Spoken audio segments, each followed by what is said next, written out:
मक्के की जमीन है, अब्दुल मुत्तलिब का आंगन है। चांद सा रब ने बेटा एक और अता किया, दुनिया जिसे अब्दुल्ला कहती है।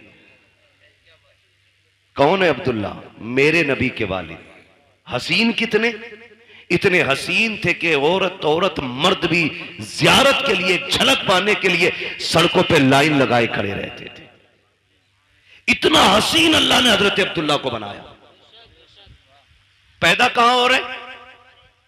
कहां पैदा हो रहे? मक्का शरीफ। कहां? मक्का शरीफ में। और इतने खूबसूरत और खूबसीरत थे कि हजरत अब्दुल मुत्तलिब टेंशन में रहते थे कि इसके लिए इसके जोड़ की बच्ची कहां मिलेगी। मगर जोड़े रब बनाता है, जोड़े रब बनाता है। अब्दुल्ला मक्के में पैदा हुए तो आमिना मदीने में पैदा हो गई है। हुजूर की अम्मी मदीने में पैदा हुई।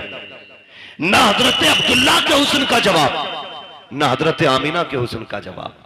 सीरत में यह भी बेमिसाल, सीरत में वो भी बेमिसाल, सूरत इनकी भी बेमिसाल है, सूरत उनकी भी बेमिसाल है। लेकिन देखें अब्दुल मुत्तलिब परेशान, कह रहे हैं रिश्ता किधर करना है? काबा शरीफ के हरम में लेटे, आंख लगी, ख्वाब में नूरानी चेहरे वाले आए और कहा अब्दुल मुत्तलिब क्या सोच रहे हो? का बेटा है, जोड़ नहीं मिला पा रहा हूं। फरमाया परेशान ना हो, सुबह उठना, मदीने जाना, वहाब बिन मुनब्बा की बेटी का हाथ मांग लेना, रब ने उस आमिना को तेरे अब्दुल्ला के लिए बनाया है। जब उन्होंने ये बात कह दी ना, आप फरमाने लगे आप हैं कौन? कहने लगे मुझे नहीं पहचाना, मुझे जद्दुल अंबिया इब्राहिम खलीलुल्लाह कहा जाता है। ये भी बता दूं, रिश्ते जितने ज्यादा अच्छे होते हैं बिचौलिया उतना ज्यादा अच्छा होता है। समझ गए ना? चोरों के बिचौलिए चोर ही बनते। ख्याल रखिएगा, समझा रहा हूं कुछ मैं। आया तो इब्राहिम खलीलुल्लाह, जाना सुबह उठना और जाके उनकी बेटी का हाथ मांग लो। आप उठे, मदीना शरीफ पहुंचे। कौन है? अब्दुल मुत्तलिब। किसी मोहल्ले के जिम्मेदार नहीं, कोई क्या बोलते हैं अध्यक्ष नहीं, चेयरमैन नहीं, काबे के मुतवल्ली हैं, खानदान कुरैश के सरदार हैं। पावर इतनी है कि अबरहा भी आता है ना हाथी की फौज लेके तो नजरें झुका के बात करता है, इतनी पावर वाला। बेटों को लिया, सुने देखो रिश्ते कैसे होते। बेटों को लिया, मदीना शरीफ आ गए। वहाब बिन मुनब्बा की चौखट है, जबकि वहाब बिन मुनब्बा भी सरदार है, लेकिन इतने बड़े नहीं थे वो छोटे सरदार। आके ना आवाज आई, कौन? का अना अब्दुल मुत्तलिब। इतना सुना ना माथे पे पसीना आ गया वहाब बिन मुनब्बा के। इतना बड़ा सरदार मेरे दरवाजे पे। दरवाजा खोला, देखा तो देखते रह गए। आपने कहा वहाब बिन मुनब्बा क्या देख रहे हो? कहा मैं ये देख रहा हूं मेरा नसीब मक्के का सरदार, खानदान कुरैश का पावरफुल सरदार मेरी चौखट पे। कहा जी। का तशरीफ लाइए। 3 दिन तक मेहमान नवाजी की। 3 दिन के बाद कहते हैं सरकार बताए ना कैसे आना हुआ था। अब जरा गौर से सुनना प्यारे, रब ने जिन्हें बेटे दिए हैं बहुत गौर से मेरी बात सुनिएगा। मक्के का सरदार है, पावरफुल है, ताकत वाला है। आपने अपनी चादर की झोली बनाई, बनाने के बाद वहाब के सामने फैलाई। कहा था वहाब बिन मुनब्बा? कहा जी। कहा अपनी बेटी आमिना भीख में दे करके मेरी इज्जत में 4 चांद लगा दीजिए। देखो बेटियां इस तरह मांगी जाती हैं, बेटियों को इस तरह भीख में लिया जाता है। कितना सीना ठोक के कहते हो 10 देगा तो बारात लेके आऊंगा, 15 देगा तो बारात लेके आऊंगा। बारात को कोरमा मिलेगा तब आएंगे। बोटी होनी चाहिए, हड्डी नहीं होनी चाहिए। तेरे बाप ने कमा के नहीं रखा है जो तू बेटी के घर पे सैकड़ों को ले जाके हराम के लुक में तोला करता है। उसके बाद बाजू चढ़ा के मेरी कौम के बाप इतने खतरनाक होते हैं। पूछते गए कि बराती से पता नमक कम तो नहीं है, नमक ज्यादा तो नहीं है। ये पूछ करके क्या साबित करना चाहते हो? शरीयत में बारात का तसव्वुर भी नहीं है और ये खाना लड़की के बाप पे आज के लिए लाजिम भी नहीं है। दबाव दे करके खाना खाते हैं हम लोग, जुल्म करते हैं बेटी वाले पर और उसके बाद कहते हो कि अगर खाना अच्छा मिलेगा तो बारात आएगी। गैरत कर, देख तो सकी बेटियां कैसे मांगी जाती हैं। वहाब बिन मुनब्बा के आगे अब्दुल मुत्तलिब ने झोली फैलाई है और कहा था अपनी बेटी दे करके हमारी इज्जत में 4 चांद लगा दो। कहते हैं परेशान क्यों होते हैं, सुनो अब्दुल मुत्तलिब, आमिना आज भी तुम्हारी है, कल भी तुम्हारी थी और कल भी तुम्हारी रहेगी। अब्दुल मुत्तलिब कहते हैं वहाब बताओ तो सही, अगर कोई रिश्ता करता है, बेटे की तहकीक करता है, पता करता है चलन कैसे है, पूछता है रवैया कैसा है, तुमने मेरे अब्दुल्ला के बारे में पूछा नहीं, मेरा बेटा कैसा है, करता क्या है। वहाब बिन मुनब्बा ने कहा था पूछने की जरूरत नहीं है। कहा किस लिए, कहा जो इब्राहिम तेरे ख्वाब में आया था वही इब्राहिम मेरे ख्वाब में आके बता के गया। नारे तकबीर, हाथों को उठाकर नारा लगाइए सारा मजमा, नारे तकबीर, सारे लोग हाथों को उठाकर लगाए नारे तकबीर, नारे रिसालत, नारे रिसालत, मसलके आला हजरत, मसलके आला हजरत मुफ्ती हम्माद साहिब किबला, मुफ्ती हम्माद साहिब किबला, सरकार की आमद, सरकार की आमद, दिलदार की आमद, आका की आमद, दाता की आमद, फरीदपुर के सुन्नी जिंदा दिल मुसलमान, नारे तकबीर, नारे रिसालत। वाह बहुत अच्छा। बताओ ना हमने कितने दुख कम किए बेटियों के यार, कितने दुख कम किए बेटियों के। आज बेटियां रोती नहीं है, आज भी बेटियां रोती हैं। जब शाम को थका हारा बाप मजदूरी करके घर आता है ना और बेटी आगे रोटी रखती है तो हाथ कांपते हैं उसके, इसलिए कि वो बाप का उतरा हुआ चेहरा नहीं देख पाती। और ऊपर से हमारे समाज के ताने, कहते हैं घर में बेटियां पाल रहा है इससे निकाह नहीं हो रहा है। ये ताने देख करके आप जीते जी मार देते हो बेटी के बापों को। किसने हक दिया हमें, ये किसने हक दिया।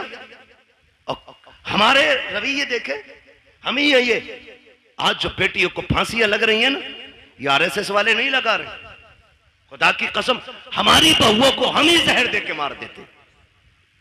क्या रवैया हमारा ये, कौन सा तरीका ये, कब बदलेंगे हम। एक बाप बेटी का रिश्ता करने के लिए 3-3 बार 10-10 हजार का कर्जा लेके देखने वालों का पेट भराता है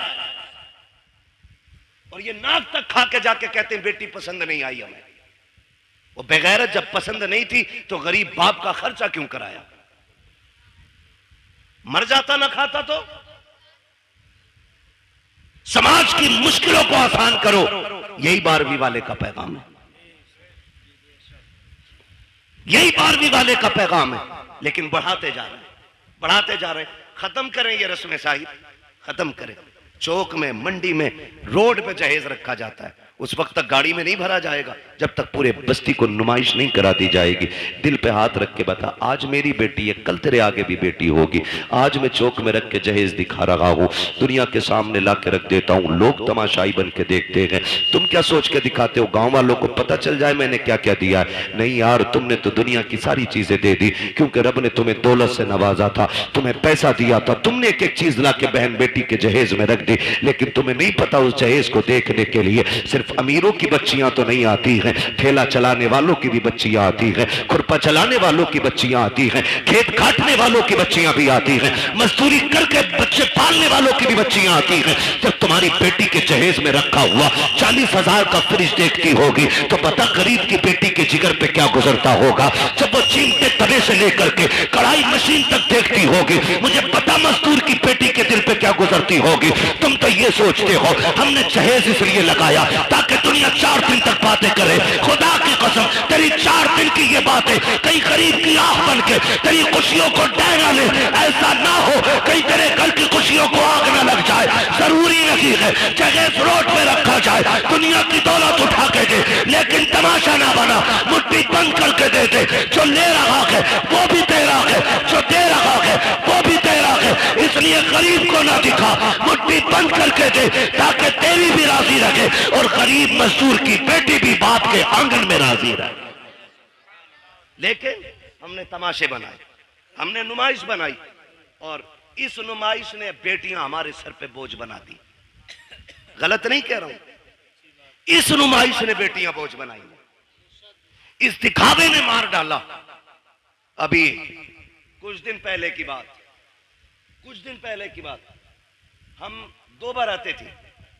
कितनी बारातें थी? एक बारात में हम भी थे और एक दूसरी बारात कहीं से आई थी। जाना एक ही घर पे था, एक ही घर पे दोनों बारातें आई। जो दूसरी बारात आई ना, दूल्हा ने बदतमीजी शुरू कर दी और इतनी बदतमीजी हुई कि निकाह नहीं हुआ।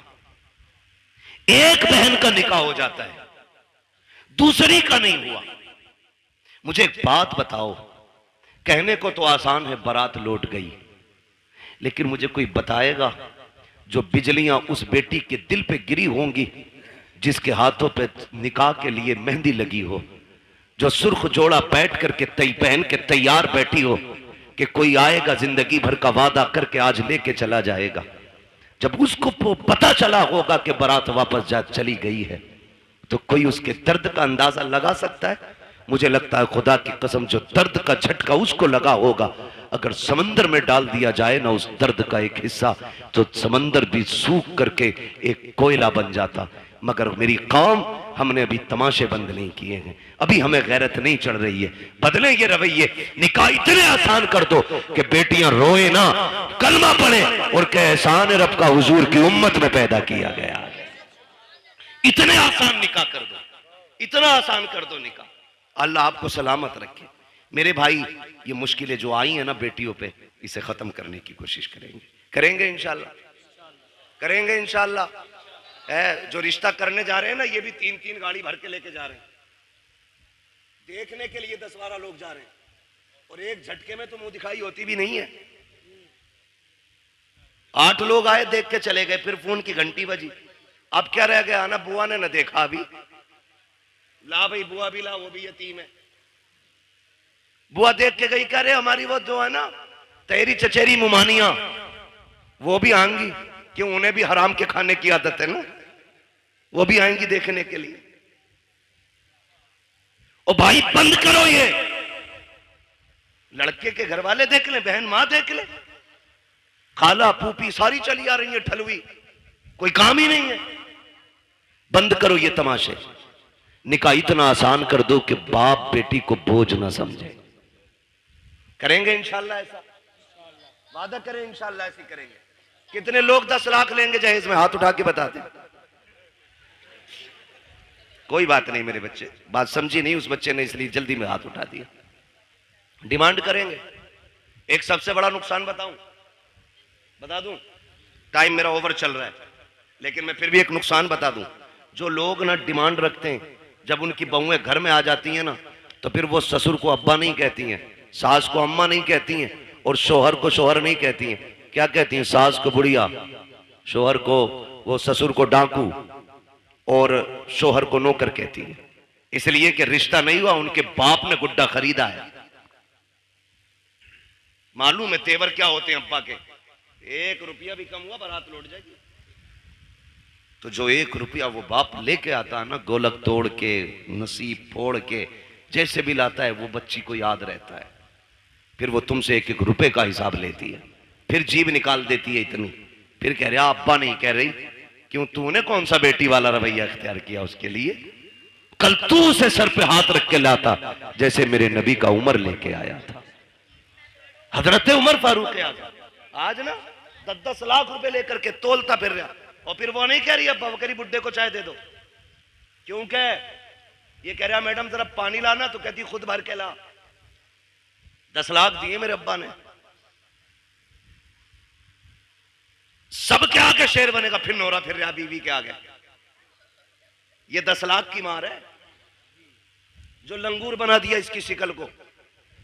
ऐसे रिश्ते नहीं होते। हजरत उमर फारूक आज़म रात को टहल रहे अपनी मिल्कियत में, और ये देख रहे हैं कोई गरीब परेशान तो नहीं है, ये सोच करके टहल रहे हैं ताकि कोई दुखी ना हो। जब एक गली से गुजरे ना, तो एक घर से, बेटे, एक घर से आवाज आ रही थी, बेटी दूध में पानी मिला दे। बच्ची ने कहा अम्मा उमर का दौर है। अम्मा ने कहा क्या हो गया? उमर थोड़ी देख रहे। कहा अम्मा उमर तो नहीं देख रहा, लेकिन उमर का खुदा देख रहा है। उमर का खुदा देख रहा है, लगा दे पानी दूध में। उसने कहा नहीं, मैं अपने रब के सामने चोरी नहीं कर सकती। हजरत उमर ने सुना, घर आ गए, गुलाम को भेजा, सुबह पता करो कौन है ये लोग। पता चला बेवा है, एक उसकी यतीम बच्ची है। अपनी बीवी से कहा मेरी शरीक है याद। कहा क्या? कहा तुम पूछ रही थी ना बेटे का रिश्ता किधर करना है, लड़की ढूंढो। कहा रात लड़की मिल गई है। कहा कहाँ है? कहा एक बेवा की बच्ची है, यतीम है। कहा रिश्ता वहां करेंगे? कहा हाँ। कहा कौन जाएगा? कहा तुम जाओगी। हाथ पकड़ा बीबी का, चल दिए। सुबह में दिन का उजाला है, बीवी से कहते जा रहे हैं शरीक हयात सुनो, अंदर जाके ये मत बताना कि तुम अमीरुल मोमिनीन की बीवी हो, तुम्हारा शौहर आधी दुनिया का बादशाह है, ये नहीं कहना है। चुप जाकर के इज्जत से बेटी मांगनी है, इज्जत से बेटी मांगनी है। हजरत उमर दरवाजे पे खड़े हो गए, बीवी को अंदर भेज दिया। किसको? हजरत उमर कहाँ है? कहाँ है हजरत उमर? दरवाजे पे। मैं एक बात पूछूं, बड़ी बेगैरती की है, शादी लड़के की है, वो कह रहा मेरा कजिन आएगा देखने के लिए, बीवी हमारी बनेगी, और भेज रहे कजिन को। यार तुझे पसंद है तो मेरी पसंद है, अरे बेगैरत तो आग लगे तेरी पसंद को, शर्म नहीं आती? कजिन को भेज रहा, उमर को देख, बेटे के लिए बेटी देखने आए, खुद दरवाजे के बाहर खड़े। बीवी से कह रहे हैं जा जाके बात कर और बताना मत मैं कौन हूं। अल्लाह अकबर। बीवी अंदर गई, जाके बैठ गई, सलाम किया। खातून ने पूछा कौन हो, क्यों आई हो? कहा एक जरूरत आपके दरवाजे तक ले आई है। कहा मुझ गरीब के दरवाजे से कौन सी जरूरत पूरी होगी? कहा एक बहुत अहम चीज आपसे लेने आए हैं। कहा गरीब लोग हैं साहिब, क्या अहम चीज हमारे पास होगी? आपने कहा ये जो आपकी बेटी है ना, ये हमारे घर की दुल्हन बना दो, हमें इसका हाथ हमारे हाथ में दे दो, हम इसे अपने घर की बहू बनाना चाहते हैं। इतना सुना ना, मां ने भी तड़प के कहा खातून चुप कर, मेरी बेटी यतीम जरूर है, मैं बेवा जरूर हूं, लेकिन अभी इतने भी गए गुजरे लोग नहीं है हम कि बिना पूछे कछे किसी के भी हाथ में बेटी का हाथ दे दे। बता तू है कौन, कहां की रहने वाली है, हमारी बेटी का हाथ मांग रही है। यतीम समझ के हल्के में ना लेना, अभी मां जिंदा है, बताना तू है कौन। हजरत उमर की बीवी बात छुपा रही है, बताना नहीं चाहती है कौन है, किसकी बीवी है, किसके लिए हाथ मांगा जा रहा है। फिर जब मजबूर किया, कहा ऐसे हम किसी के हाथ में बेटी का हाथ नहीं देंगे, कम से कम पता तो होना चाहिए कौन लोग हैं सामने वाले। फिर डरते डरते कहती है सुनो, मैं उमर इब्ने खत्ताब की बीवी हूं, जिसके लिए मैं हाथ मांग रही हूं वो उमर खत्ताब का बेटा है। अल्लाह अकबर। इतना सुना है, जैसी इतनी बात सुनी है औरत का तेवर बदल जाता है। कहती किस उमर की बात कर रही हो? कहीं वही तो उमर नहीं है जो हमारा अमीरुल मोमिनीन है, कहीं उसी की बात तो नहीं करती हो जो आगे दुनिया का बादशाह है। बीवी ने गर्दन झुका के कहा माफ करना, मेरे सरताज ने मना किया था कि आपको ना बताओ, लेकिन बता रही हो। हाँ उसी उम्र के बेटे के लिए आपकी बेटी का हाथ मांगने आई हो। कहती चल दिखा तो सकी। कहाँ का तेरा उमर? का वो दरवाजे के बाहर खड़ा है। अल्लाह अकबर। इतना सुना, बाहर जब औरत आई है, हजरत उमर दीवार से लगे हैं, हाथ उठे हैं, आंख में आंसू है। कहते हैं मालिक उमर को खाली ना लौटाना, आज उमर की इज्जत रख लेना, आज उमर की लाज बचा लेना, मालिक मुझे खाली ना लौटाना। ये रोते जा रहे हैं, कहते जा रहे हैं। औरत ने आके कहा था उमर क्या तू अमीरुल मोमिनीन है? कहा हाँ। कहा हम तुम्हें बेटी नहीं दे सकते। कहा किस लिए? कहा था दुनिया के बादशाह का बेटा और इधर यतीम की बेटी, बताओ निभाओ कैसे होगा? हजरत उमर ने कहा था ये न देख कि ये किसका बेटा है और बच्ची कौन है, ये देख तू भी नबी का कलमा पढ़ती है, हम भी नबी का कलमा पढ़ते हैं। अल्लाह अकबर। इस शर्त पे रिश्ता हो गया, दुल्हन आ गई घर। सुनो भाई, 2 लाख के चक्कर में बेटे की लाश बेचने वालों, मैं तो लाश ही बेचना कहूंगा उसको। 10-10 लाख में बेटे बेच देते हो। सुनो, दावे के साथ कहता हूं, ये बेटे वाले जो 10 लाख बेटी ब्याहने के लेते हैं ना, अगर बेटियां कीमत लिया करती तो ये आधे बच्चे कुआरे मार देते। एक बेटे के लिए बहू खरीद के नहीं लाता ये खुदसट बाप।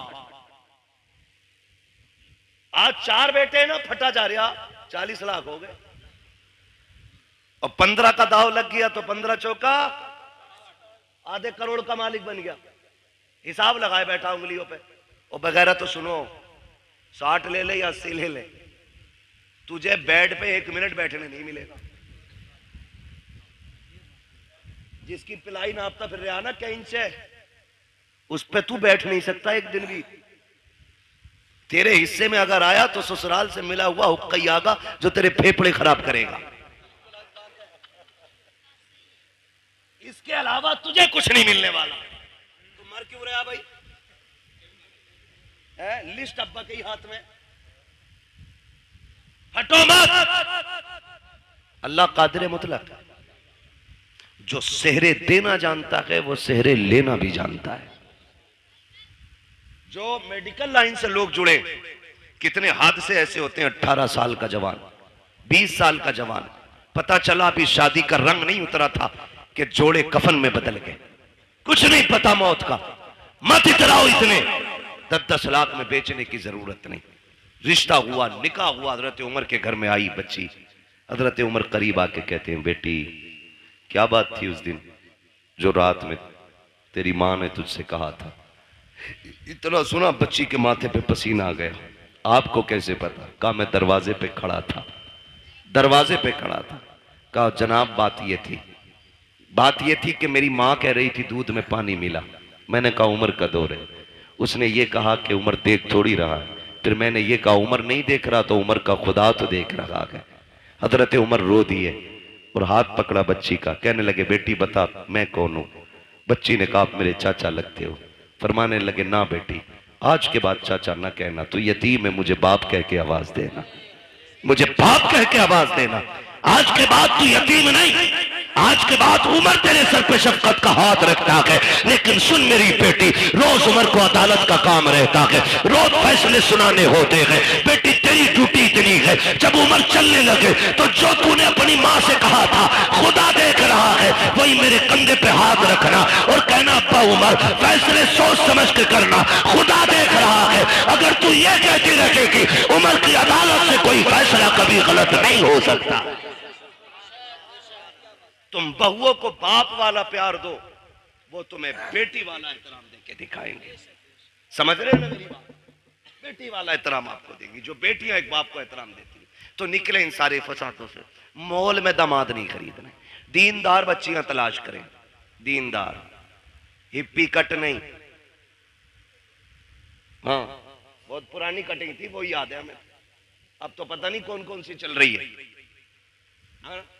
ऐसा डिजाइन कह रहा मौलाना लड़की हमने देखी। ओहो कहां थे? कि फला जगह बर्थडे की पार्टी में देखी, हूर लग रही थी, हूर।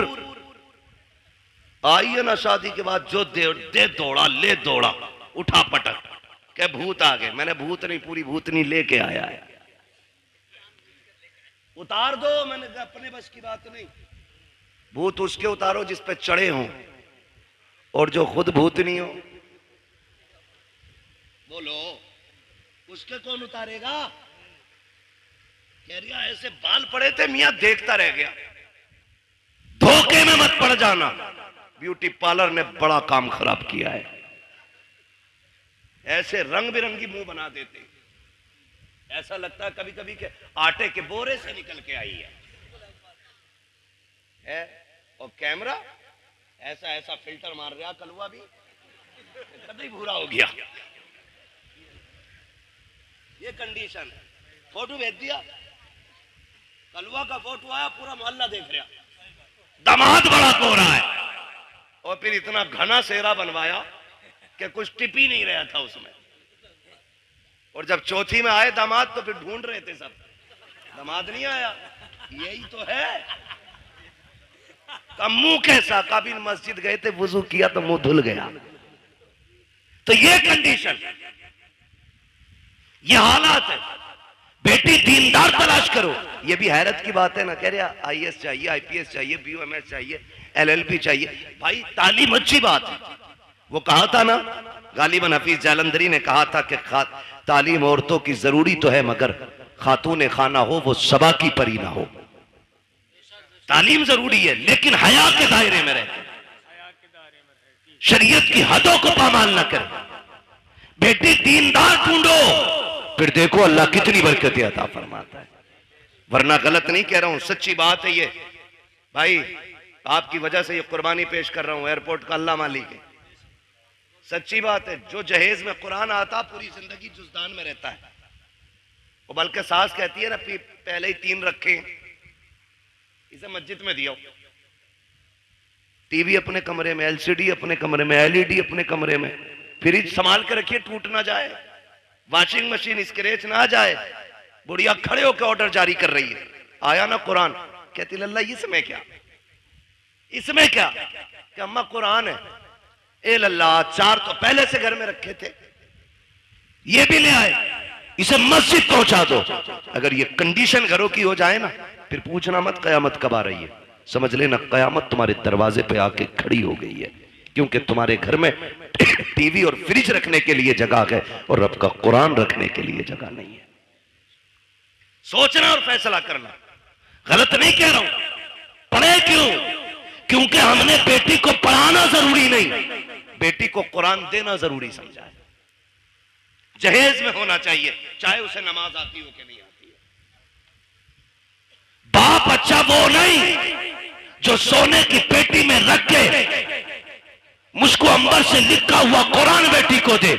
बाप वो बेहतर है जो जहेज में कुरान दे ना दे, बेटी के सीने में कुरान दे दे, इसलिए कि वो जहां जाएगी वहां जाकर के कुरान पढ़ेगी। लेके आओ कुरान वाली बेटी, फजर में उठ के मुसल्ला बिछाएगी, नमाज से फारिग होकर कुरान पढ़ेगी, रब की तस्बीह बयान करने के बाद शौहर की खिदमत करेगी, सास ससुर की खिदमत करेगी। फिर तुम देखना इन्हीं घरों के अंदर तुम्हें जन्नत के नक्शे नजर आएंगे। वरना याद रखना, ले आओ जितनी चाहे पढ़ी लिखी, जब तक शरीयत रखी होगी उस वक्त तक घर में जन्नत रखी होगी। मैंने पहले कहा था घर कभी भी दौलत से नहीं, मदीने वाले की सुन्नत से चला करते।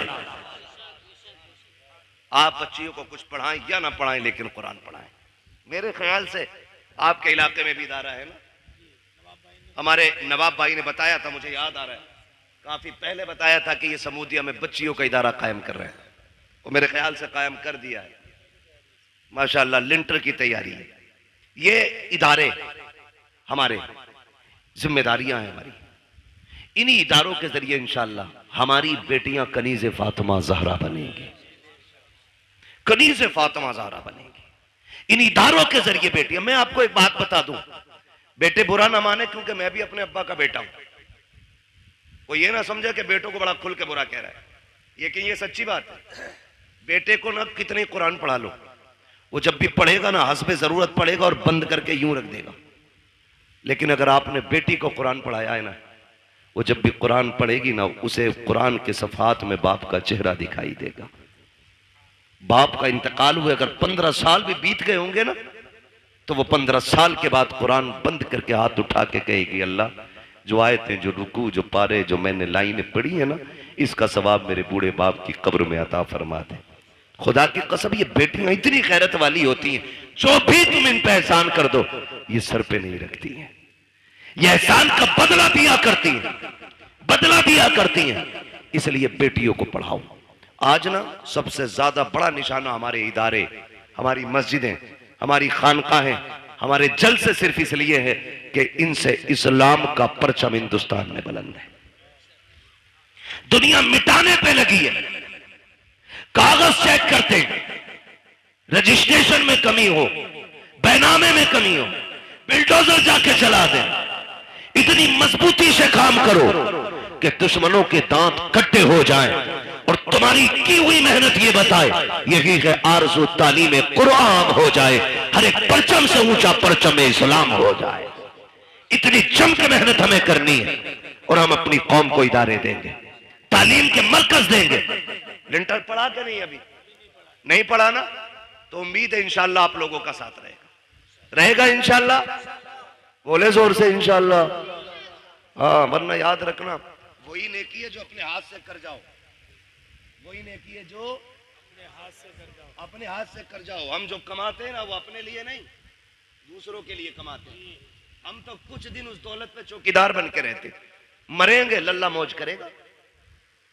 अपने हाथ से कर जाओ। किसी के बेटे ने बाप के नाम पे सोने के सिक्के नहीं दिए मस्जिद में। हमने अमीरों के बेटे भी देखे, गरीबों के भी देखे, जबकि गरीब बाप का बेटा जिसे दौलत नहीं, बाप विरसे में कुरान दे के गया था, कम से कम वो कब्र पे जाके कुरान तो पढ़ के सुना देता है। लेकिन अमीर के बच्चे को उतनी भी फुर्सत नहीं कि वो जाके बाप की कब्र पे कुरान भी पढ़ सके। और मेरे भाई, अपने जीते जीतने काम कर जाओ। कब्रिस्तान जाते हो, सर हिलाओ भाई, जाते हो कुरान कब्रिस्तान। माशाल्लाह, जो लोग समझ गए उन्होंने हाथ उठा दी, समझदार हो गए ना, अल्लाह सबको सलामत रखे। और फिर फरीदपुर के लोग समझदार ना होते तो जलसा ही क्यों करते? सबसे बड़ी पहचान समझदारी की तो हुजूर की मिलाद सजाना है ना। तवज्जो है ना? कब्रिस्तान जाते, कब्रें सारी सलामत हैं, कुछ बैठ भी गई हैं, कुछ बैठी भी होंगी और कुछ कब्रों के निशान भी खत्म हो गए होंगे, मिट्टी डाल के बराबर भी कर दी गई होंगी, कुछ में निशान भी बनाए गए होंगे, लेकिन कई कब्रें ऐसी होंगी जिनका पता ही नहीं होगा ये किसकी। किसी सफेद वाले बालों वाले को लेके जाना, अब्बा ये किसकी कब्र है?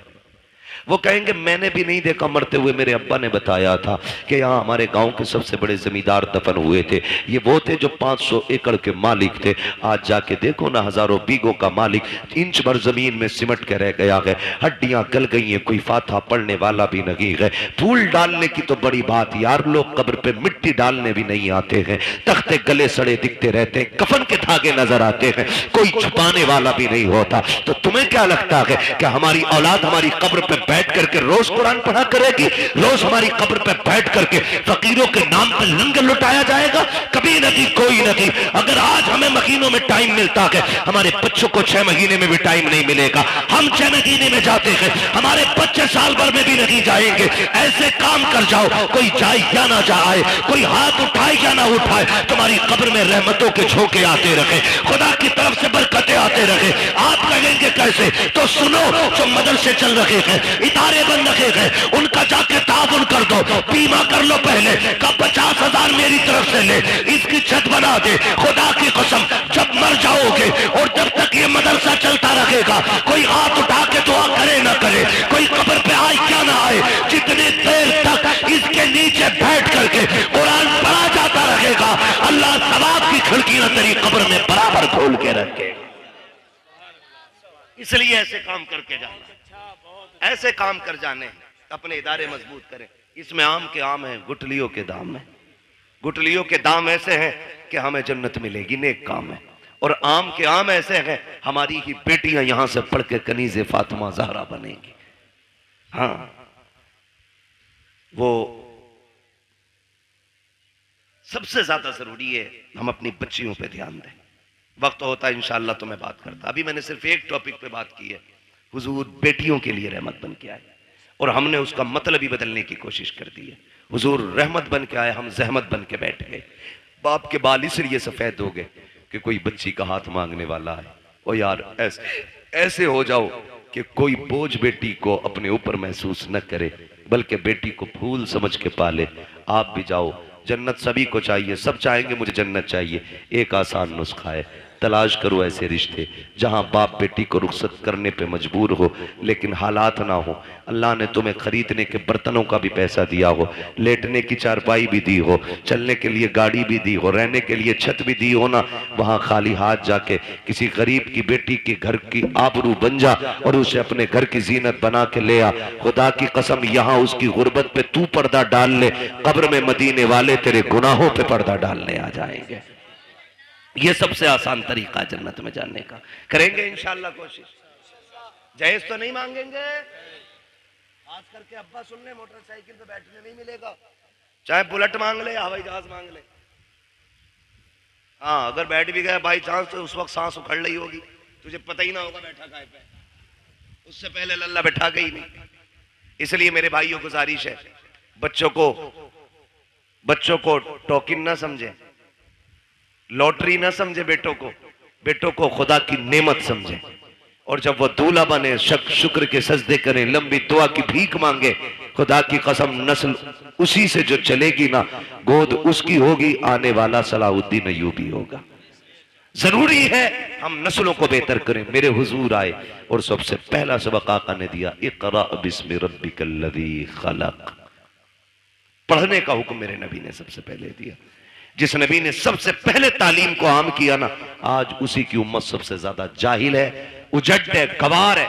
मैं लाजिम समझता हूं हम अपने बच्चों पे पढ़ाई को इतना लाजिम कर दें जितना पानी हमारे लिए लाजिम है, जितना खाना हमारे लिए लाजिम है। मारेरा शरीफ की एक बोली बड़ी प्यारी लगती है, आधी रोटी खाएंगे बच्चों को, आधी रोटी खाएंगे बच्चों को। अभी सारे नहीं बोल रहे हैं कि बच्चों की कमाई खाएंगे, पढ़ाओगे कि बच्चों की कमाई खाओगे? बोलो। आधी रोटी खाएंगे बच्चों को, बच्चों को। कतई वो नहीं बोल रहे जो बच्चों से भी नलाई करवा रहे होंगे। सिर्फ 200 रुपए के लालच में उनके करोड़ों का जीवन बर्बाद करते हैं ऐसे नलायक बाप जो अपने बच्चों को चाहते हुए भी नहीं पढ़ा पाते। मजबूरी एक अलग चीज है, तेरे हाथ पैर है, तू जमीन जोत गड्ढे खोद, बच्चों को पढ़ा, अल्लाह तुझे खेती करने में भी इबादत का सवाब अता फरमाएगा। करना ये काम तो करेंगे इंशाअल्लाह, पढ़ाएंगे बच्चों को।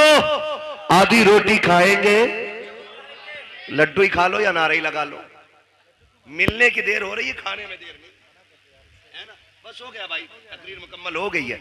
बस मैं आखिरी वादा ले रहा हूं, पढ़ाई की तरफ तवज्जो करेंगे इंशाअल्लाह, सारे वादा करें इंशाअल्लाह। पढ़ाएंगे बच्चों को, आधी रोटी खाएंगे, मिलाद में आएंगे मुंह भर के लड्डू। हाँ यही मसला सही है। अल्लाह आपको सलामत रखे। ये जो खा रहे हो ना ये भी हुजूर का सदका है। ये जिस भाई की तरफ से अल्लाह उसे बरकतें दे। और हम सुन्नियों का तो नजरिया ये है ना, खाते हैं तेरे दर का, पीते हैं तेरे दर का, पानी है तेरा पानी, दाना है तेरा, दाना है तेरा। और हम बरेली वाले तो और भी बढ़ के कहते हैं तेरे टुकड़ों पे पले, गैर की ठोकर पे न डाल, झड़कियां खाएं कहां छोड़ के, सदका तेरा। अल्लाह करे ये जो बात मैंने आपसे कही है, खुदा करे इन बातों पे हम अमल की कोशिश करें। लाजिम ये है निकाह आसान करें। जो पैसा ना हम बच्चियों की शादी में लगा रहे हैं ना, इस पैसे को उन्हीं बच्चियों की तालीम में लगाइए, तालीम में लगाइए। घुटनों के बल आएंगे लड़के वाले रिश्ता मांगने के लिए। अगर आपने 10 लाख बच्ची की तालीम पे लगा दिया ना, तो ये घुटनों के बल आएंगे बेटी मांगने के लिए। लेकिन आप गलत करते हैं ना, वो जो तालीम पे लगना था वो जहेज पे लगा रहे हैं। ये मत कीजिए, ये तालीम पे लगाइए आप और बच्चों को कामयाब बनाइए। और सुने जनाब, जो आतिशबाजी में आप लगा रहे हैं और जो आप बारात के नाम पे और वेलकम के नाम पे लड़कों में और मेहंदी के नाम पे और हल्दी के नाम पे खर्च कर रहे हैं ना, इसे अपने बेटों की तालीम पे लगाइए। खुदा की कसम किसी हल्दी की जरूरत नहीं है, तेरे बेटे का चेहरा चांद से ज्यादा चमकने लग जाएगा। लेकिन हमारी कोशिश ये रहेगी इंशाअल्लाह हम अपनी कौम तक सच्ची बातें पहुंचाएं। और यही कोशिश रहती है कि हमारी कौम तक एक भी पैगाम पहुंचे तो पहुंच जाए। अगर आज के बाद एक बेटी को भी किसी ने बिना जहेज के अपना लिया ना, मैं समझूंगा मिलाद कराने वालों की मेहनत कबूल हो गई है और बुलाने वालों का ये आना भी कबूल हो गया है। करेंगे इंशाअल्लाह।